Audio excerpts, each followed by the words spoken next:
wabarakatuh. Perkenalkan, nama saya Madina Mepesya Putra dari kelas 8C. Saya akan membuat tugas IPS tentang materi pembangunan perekonomian Indonesia. Kondisi ekonomi Indonesia pada awal kemerdekaan sangat memprihatinkan. Beberapa lahan perkebunan dan pabrik-pabrik tidak dapat digunakan karena rusak akibat perang.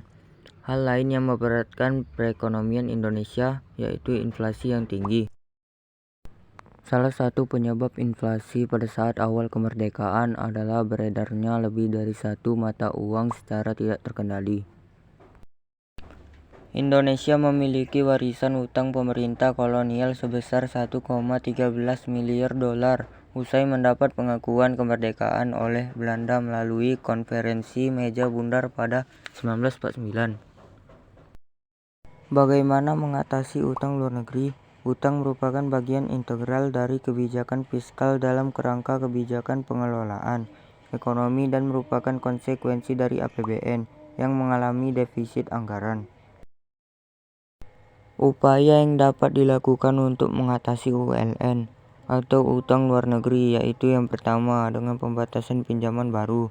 ULN dalam jangka pendek membantu dalam menutup defisit APBN akan tetapi dalam jangka panjang dapat menimbulkan permasalahan bagi negara. Untuk itu perlu kebijakan bahwa pinjaman luar negeri hanya diperbolehkan untuk membiayai pengeluaran pemerintah yang produktif, seperti pembangunan infrastruktur serta pengembangan pendidikan dan kesehatan. Pada masa demokrasi parlementer, bangsa Indonesia menghadapi permasalahan ekonomi, mencakup permasalahan jangka pendek dan jangka panjang. Permasalahan jangka pendek yang dihadapi saat itu adalah tingginya jumlah uang yang beredar dan meningkatnya biaya hidup. Sementara permasalahan jangka panjangnya, yakni jumlah penduduk dan tingkat kesejahteraan yang rendah.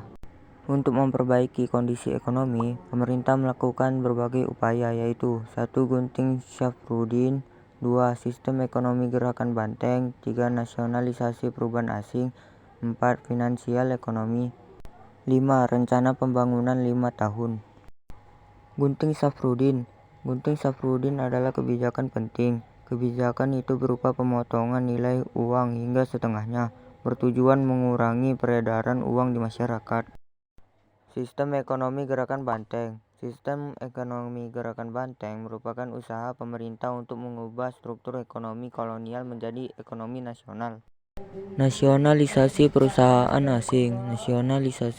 asing dilakukan dengan pencabutan hak milik Belanda atau asing, yang kemudian diambil alih atau ditetapkan statusnya sebagai milik pemerintah Indonesia. Finansial ekonomi pada masa Kabinet Burhanuddin Harahap, Indonesia mengirim delegasi ke Belanda untuk merundingkan masalah finansial ekonomi. Rencana pembangunan 5 tahun pada masa Kabinet Ali Sastroamidjojo, pemerintah menyusun rencana pembangunan 5 tahun yang rencananya dilaksanakan antara tahun 1956 hingga 1961.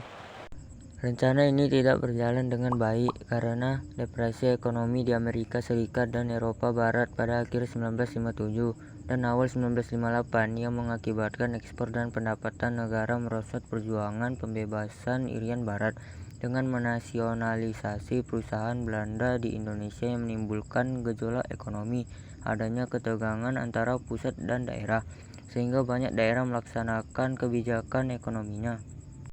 Bagaimana kondisi perekonomian pada masa demokrasi terpimpin? Kondisi perekonomian yang buruk menjadi salah satu alasan demokrasi terpimpin pada tahun 1959 sampai 1965 gagal di Indonesia. Kondisi ekonomi kala itu menjadi salah satu kondisi terburuk dalam catatan sejarah Indonesia. Beberapa masalah yang dihadapi yakni 1. Ekspor dan investasi merosot, 2. Menipisnya cadangan devisa, 3.